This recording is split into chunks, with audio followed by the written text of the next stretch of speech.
Yo, what up guys? It's Wednesday, April 24th, late morning here, and I've got a great show that I'm cooking up for y'all. So first of all, we're going to touch on a QAnon hit piece in the mainstream media, some new NXIVM news, and then some child sex abuse allegations coming out against the Boy Scouts. We'll touch on those. And then I want to devote a large part of this video to number one, discussing big pharma, especially vaccines. Of course, very important topics there. And then number two, discussing UFOs. So late last night, Politico slipped out an article about UFOs. They were reporting on how the U.S. Navy is redoing their UFO reporting guidelines for their service members. So very big news there. But like I've been saying, any single time you see the deep state mainstream media report on UFOs, beware of the limited hangouts. I've been trying to reiterate this to you guys. Beware the limited hangouts. Beware of the half-truth partial disclosures, okay? So a lot of dots. I'll help you guys connect there. Like I said, great show I have in store for you. Thank you so much for watching. Let's get to that intro. Beats!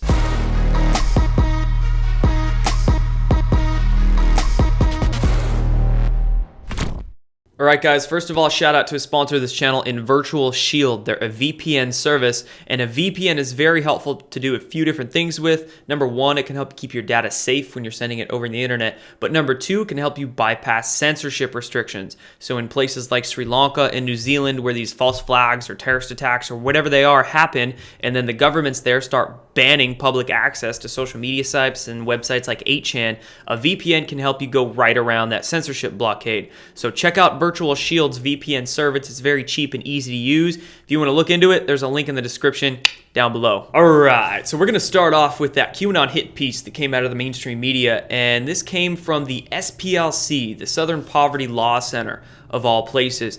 They ran an article saying QAnon conspiracy increasingly popular with anti-government extremists. So they're trying to paint QAnon as being a violent movement, people who follow it as being crazy and violent themselves. And what they're doing is using all the examples of the provocateur incidences. And by that, I mean all of these fake setup incidences, like the guy driving his truck onto the Hoover Dam, the arson of a dude trying to light Comet Ping Pong on fire. I mean, all of these setups that the mainstream media can then run in their psychological operation pieces. You know, it's complete fabrication. Not just that, but the SPLC is trying to quote Travis View, calling him a QAnon researcher and co-host of a QAnon Anonymous podcast. No, he's not a QAnon researcher. He's a troll. He's a total shill that hangs out on Twitter and on the internet and tries to lie and discredit his way into fame. He's being paraded around the mainstream media as being some sort of QAnon expert. He's absolutely not. And in fact, the SPLC, I mean, if anybody's the extremists, it's them.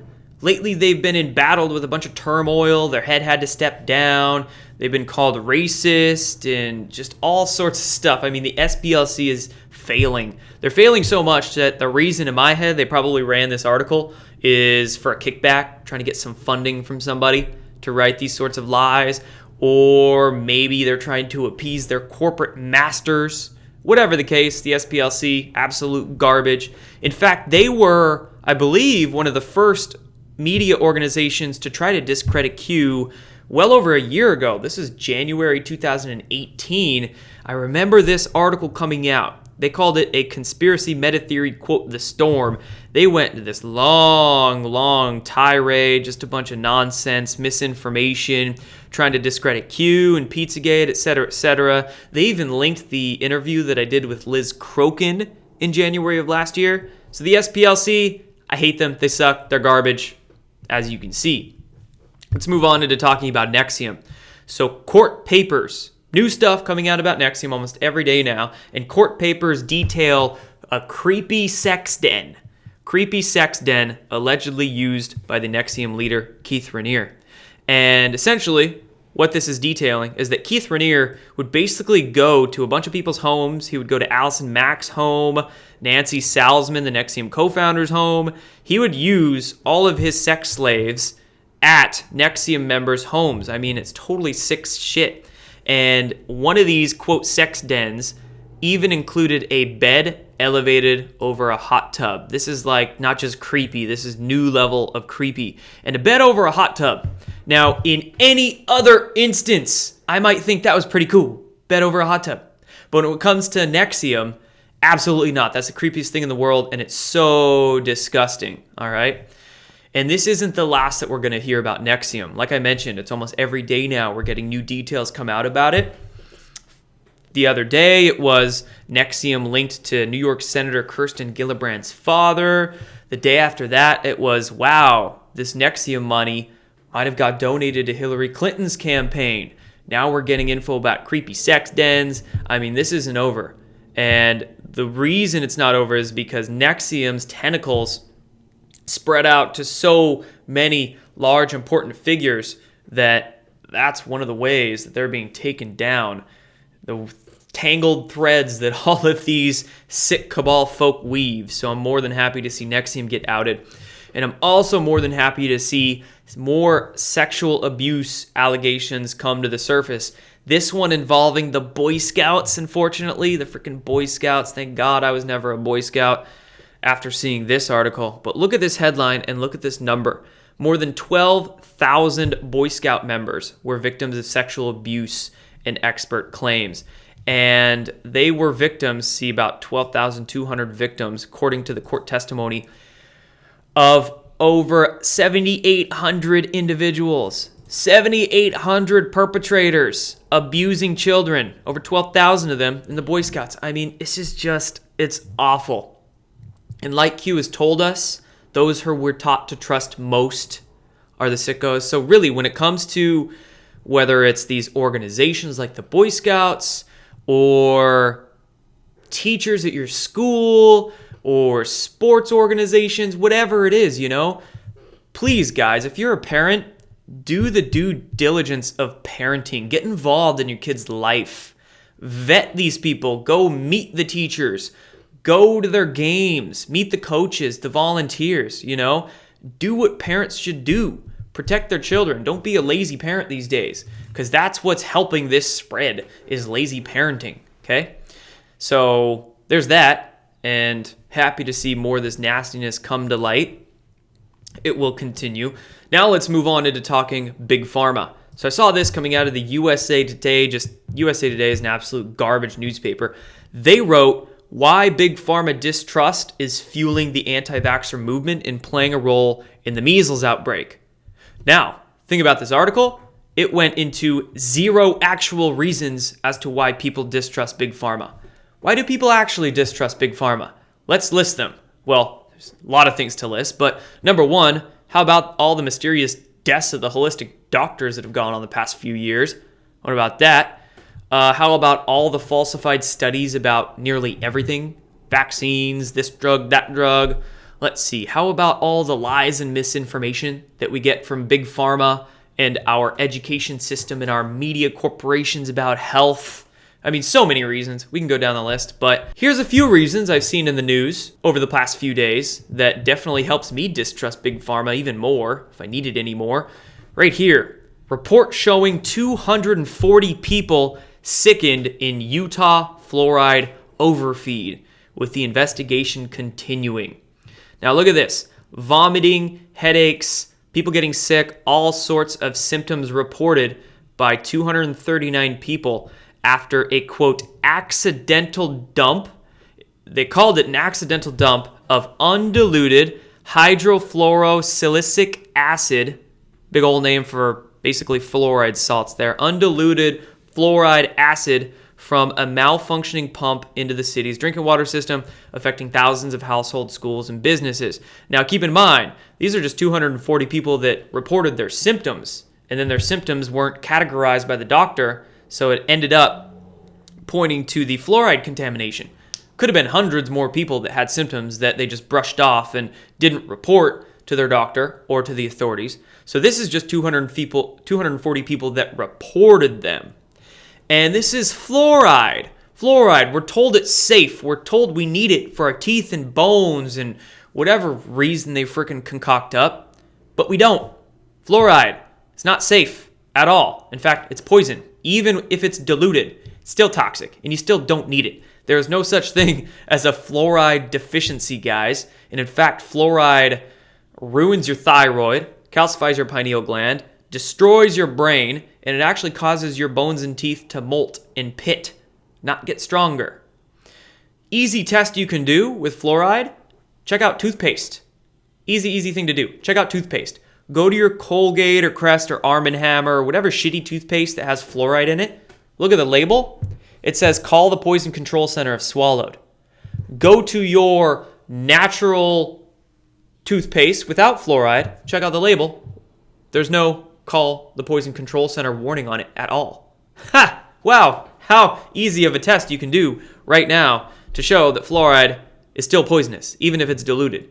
And in fact, we don't need it. So there's one reason why I distrust Big Pharma, fluoride. Next reason, how about the opioid crisis? In fact, this is some good news that came out just yesterday. Drug distributor and former execs face first criminal charges in opioid crisis. And this is great because it's a major pharmaceutical distribution company. It's two of its former executives, a CEO of it, and former chief compliance officer being charged. And they filled more than 1.5 million orders between 2012 and 2016. And they failed to report thousands and thousands of suspicious orders. So basically, they're legal drug dealers. They're legal drug dealers with horribly toxic and addictive drugs. And when we're talking about opioids, I mean, we're also talking about black market drug running. Where does a lot of that opioid come from? Afghanistan. So we're talking about black market money getting cut off, which is great. Deep state's pocketbooks are hurting there. Might be why they're pushing vaccines so hard right now. But also the war on those legal drug dealers, the big pharma representatives. So this is very good news that we're seeing. Another reason why I don't trust big pharma, the opioid crisis. And then how about getting into vaccines? There's like a million reasons not to trust big pharma there. And how about this out of Pakistan? So very bad news, but a little bit of good news with this story. Hundreds of Pakistani children hospitalized with nausea and vomiting following their polio vaccines.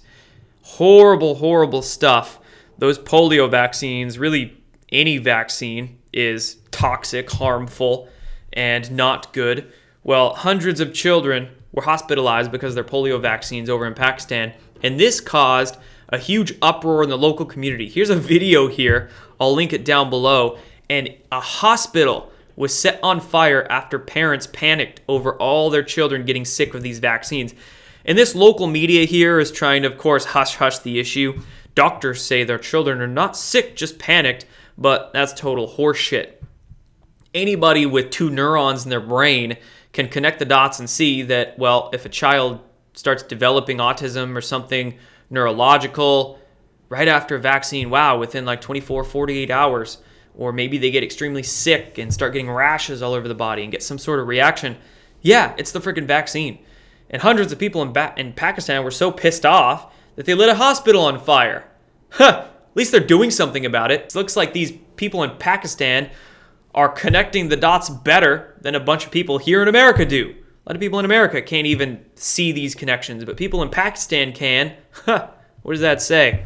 So, I mean, I hope nobody was hurt. I don't like to see people get hurt or violence happen, but hey, if people won't stop harming and killing children with vaccines because they're too stupid and they won't wake up, well, maybe those people need to be driven out of the town, you know? Maybe. And now, still on vaccines, the world's first malaria vaccine to go to hundreds of thousands of Africa children. My God, these poor third world countries are just getting absolutely ruined by the deep state and their sick vaccine agenda programs. Not just vaccines, but genetically engineered foods and so many other things. Poor third world countries getting wrecked by the deep state. And the world's first malaria vaccine, huh? Yeah, well, number one, it's being promoted by the World Health Organization. So it's no wonder that recently the World Health Organization listed vaccine hesitancy as being one of the top 10 threats to health. It's because they want to bring forth their vaccine programs and their agenda to the public. So no wonder. And then also, it makes me think if this is the reason why lately MMS, I've been talking about MMS in my videos. I even had one video taken down and a strike given to me on this YouTube channel for talking about MMS. Makes me wonder if this is why MMS is getting a new wave of attacks by Big Pharma and the mainstream media, is because MMS has been shown to be a very cheap, very effective way to reverse, get rid of, heal malaria, Again, very cheap, very effective, and not Big Pharma patented it. So that's probably why there's such an attack on MMS lately, is because Big Pharma doesn't want the competition.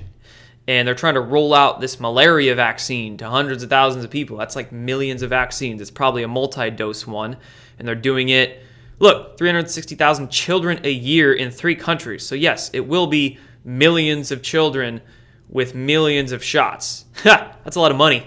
It's a lot of money for the WHO and these pharmaceutical companies, right? So no wonder they're attacking MMS. All right, we've gone through Big Pharma, fluoride, vaccines, gone through NXIVM, Q, all that stuff. Now I want to finish up with talking about UFOs. Yes, partial disclosures, limited hangouts, fake, false disclosures about UFOs.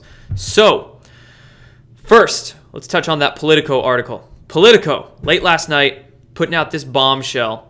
The U.S. Navy is drafting new guidelines for reporting on UFOs. The service says it has also, quote, provided a series of briefings by senior naval intelligence officials as well as aviators who reported hazards to aviation safety. Point 1.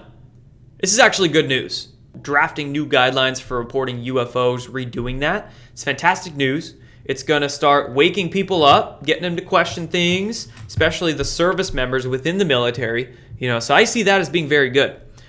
But what I want to warn you about here is, like I've been saying, the partial disclosure. So what the deep state media in Politico then does here is they report on the U.S. Navy doing this and redoing their guidelines, blah, blah, blah. But then they insert the partial disclosure. That being the To the Stars program, the revelations that came out by the New York Times in late 2017, blah, blah, blah. This is John Podesta, as I call it, the secret plan. In one of the WikiLeaks emails, John Podesta was talking about this, and he forwarded an email to Hillary Clinton's then communications director mentioning that this is their secret plan. This whole To the Stars, UFO disclosure, New York Times, ATIP, Pentagon, UFO Research Office, blah, blah, blah. It's John Podesta's secret plan. It's their half-ass, limited hangout, partial disclosure. So be wary. It's almost as if every single mainstream media article we're getting these days inserts that To the Stars nonsense, right? And that is not proper full disclosure. I'm all for full disclosure. I want 100% of the truth to come out about UFOs, secret space programs, the cover-up going on for decades, the technologies, how much money they're funneling into these black ops programs. I mean, it can go deep. I could talk about this, write about it, do hundreds of videos on this stuff, and I will be doing more videos on this because all the push we're seeing of fake disclosure. But I'm all for full disclosure. I'm not for that fake disclosure, so I'm going to call it out any chance I get. I do think the Navy is actually trying to push for more of a full disclosure. If anything, over the last few years, the Navy seems to be pushing more for that. But then we have the CIA over here with their Air Force lackeys and their rogue intel lackeys pushing for that fake limited hangout disclosure. So be very careful, you guys.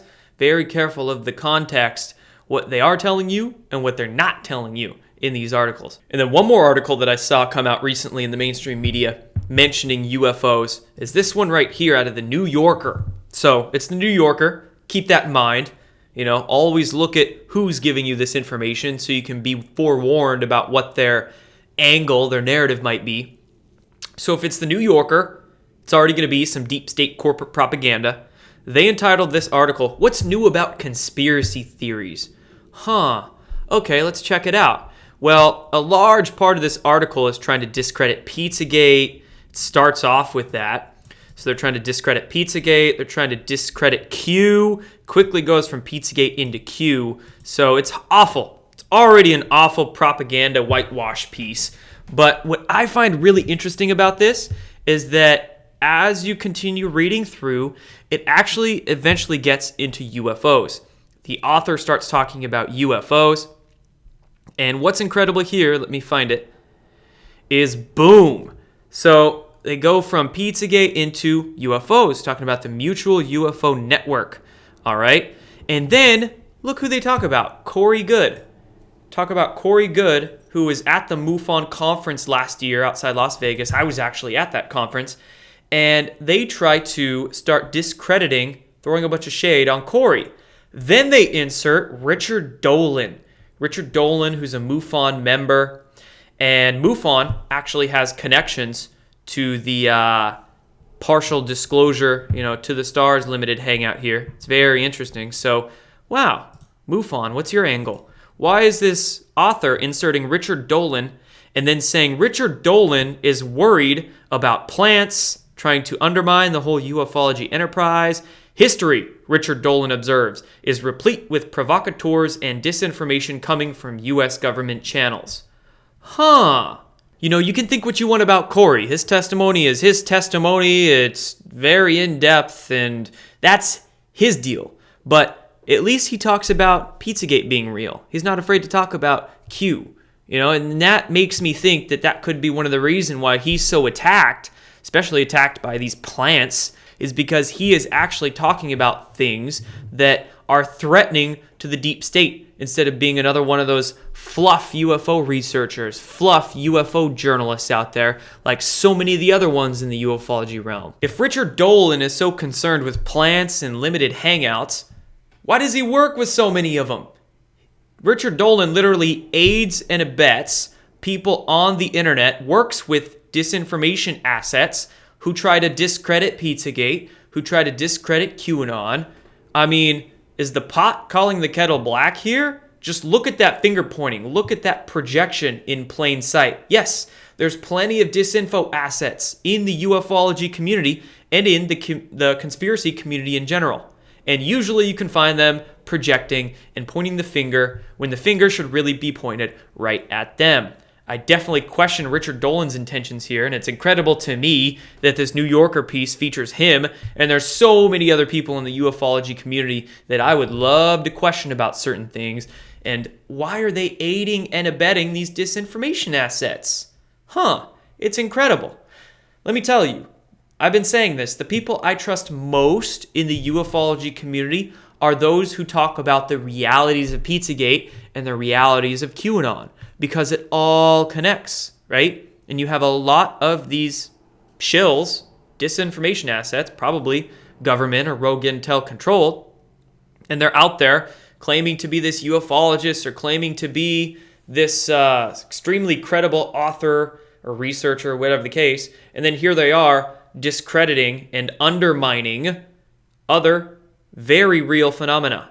The only people I've seen in the ufology realm that talk about the realities of Pizzagate and Q are people like Corey, people like David Wilcock, James Gilliland is one of them, Dr. Michael Sala, Laura Eisenhower, these people, right? And they tend to be the most attacked people. Other UFO researchers will even attack them. Just look at all the shit that's been thrown, my way, David's way, Dr. Michael Sala's way. It's incredible. It's as if, wow, a lot of these UFO researchers are the disinformation plants themselves. I got a lot of questions. A lot of that will be saved for videos and research I do in the future. A lot of stuff to be exposed. A lot of these false idols. A lot of false idols people have out there. Beware of them, folks. Beware of those false idols. Be careful who you follow. Be careful who you follow in the Q community and the conspiracy community and the ufology. Be careful who you follow, period. Okay? And that's all I have for you guys here with this one. Thank you so much for watching. Thank you so much for all of your support. Just want to remind you, I do a lot of exclusive stuff on Patreon, like live chats. I'll be doing one later this week, giveaways and things like that, so you can support me there on Patreon. But again, I do not put any research behind that paywall. I just like to have fun and talk to people and do giveaways on Patreon. All of my research is open source, be here on YouTube, on my blog, on Twitter and Facebook, etc. So there you go. If you want to support Patreon, Thank you so much, you guys, for watching, following along, notifying, subscribing, liking this video. I'll have a lot more coming out very soon. Thank you so much. Done.